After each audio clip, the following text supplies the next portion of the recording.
Rob Wright, former heralded high school prospect who played last season at Baylor for Scott Drew, helped get the Bears to the NCAA tournament, averaged double figures in scoring, about 4.5 assists per game, and was considered one of the top 10 transfers in the portal among the best lead guards. He made his decision yesterday, and he has picked BYU reportedly for $3 million. According to reports, he had agreed to return to Baylor for $1 million.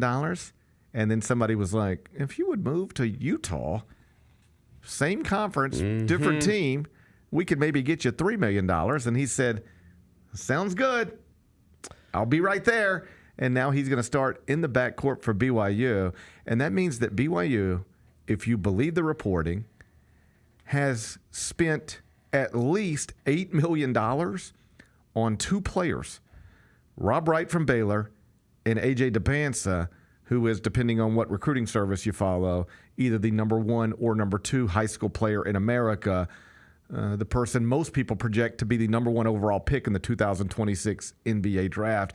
And it's just a reminder that when NIL first became a thing, the fear among some was that the Dukes and the Kansases and the Kentuckys and the Indianas would be the ones that buy up all the best players.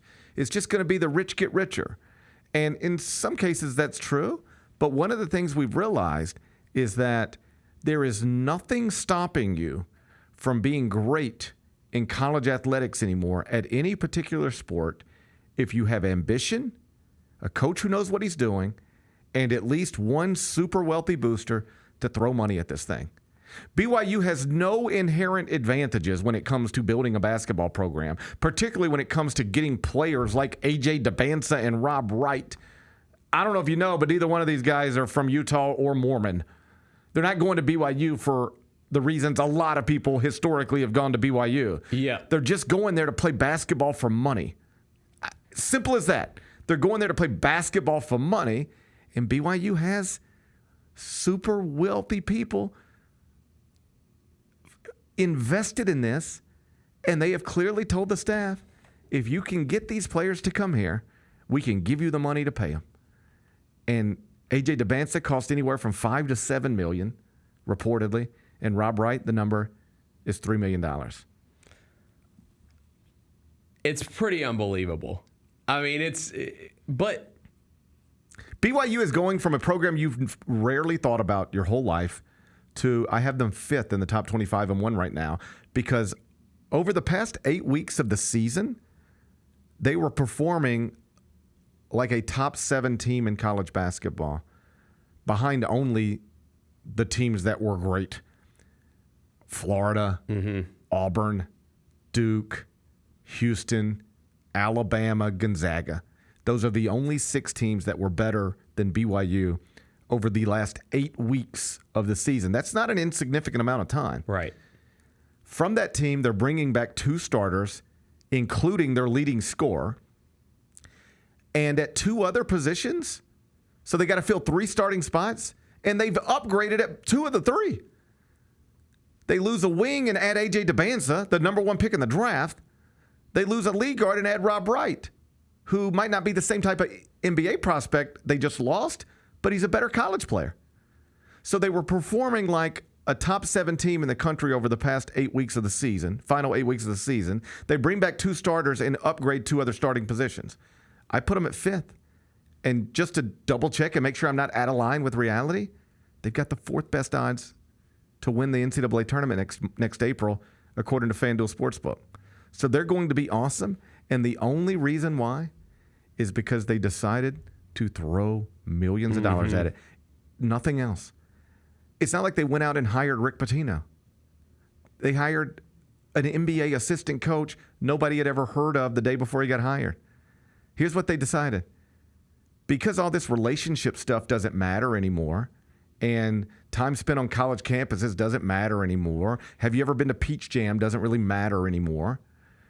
Players are picking schools just based on money. So why don't we go hire an innovative NBA coach with NBA ideas, bring him to campus, and give him as much money as he needs to buy the best players he can buy, and let's see what happens.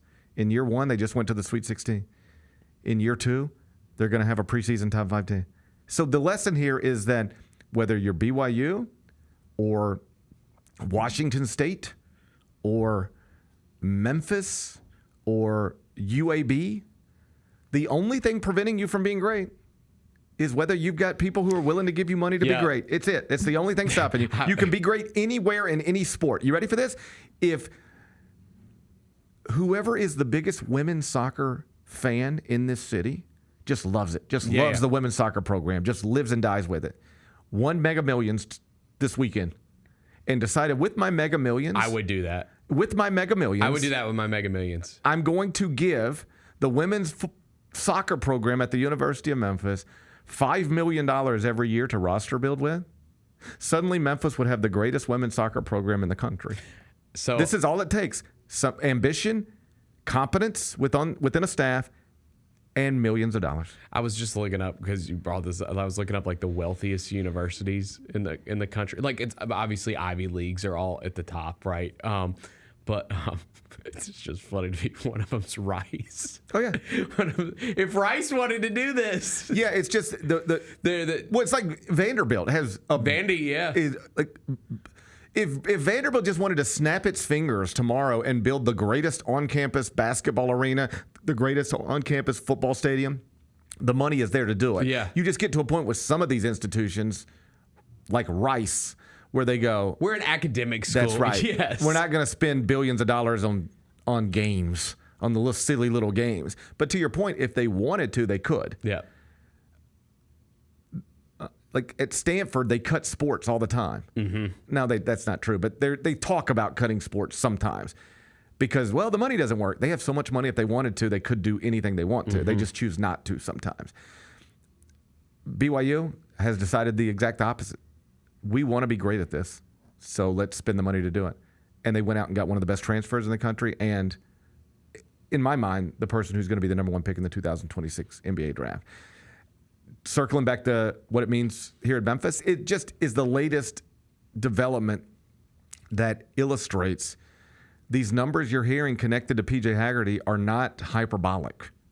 Right. I think when you initially hear a report that PJ Hagerty could generate offers of $3 million if he were to get into the transfer portal, you're like, really? $3 million for PJ Hagerty? Is he worth $3 million? That's what the market says. Multiple players who are not as good playing college basketball as PJ Hagerty have already secured deals for $3 million. Mm-hmm. Multiple players who are not as good as him have already gotten that much money. If he wants to make $3 million playing basketball next season somewhere, I don't have any doubt that he can do that. That's a real thing that will be available to him. And it suggests that he's either going to have to give Memphis a discount to stay, or Memphis is going to have to figure out a way to pay a lot more money for one player than they ever assumed they were going to have to pay. The conversations about whether he's worth it or not no longer matter. It's just, this is what it's going to cost. And then it comes down to, can you do it? And if you can do it, is it the smartest use of your resources? Like what we talked about yesterday, what I hope is that the people with the resources to help Penny roster build say, we're going to take care of PJ Hagerty because we have to, and then we'll make sure you've got enough money to roster build around him. But if they hard cap this thing at like, hey man, all we have for NIL is $5 million. If they just hard cap, and we not a penny more, it's up to you. You can spend it however you want.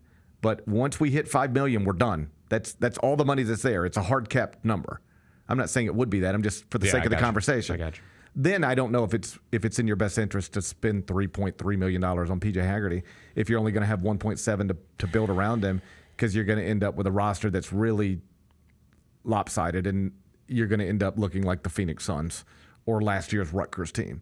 So these are all things that have to get figured out. I'm confident that they are, but Rob Wright's the latest, not as good as PJ Hagerty college basketball player to get an NIL deal worth $3 million to change schools. If PJ Hagerty wants to take a similar deal, it seems pretty clear that one will be out there for him. The Gary Parrish Show, live weekdays at 10 a.m.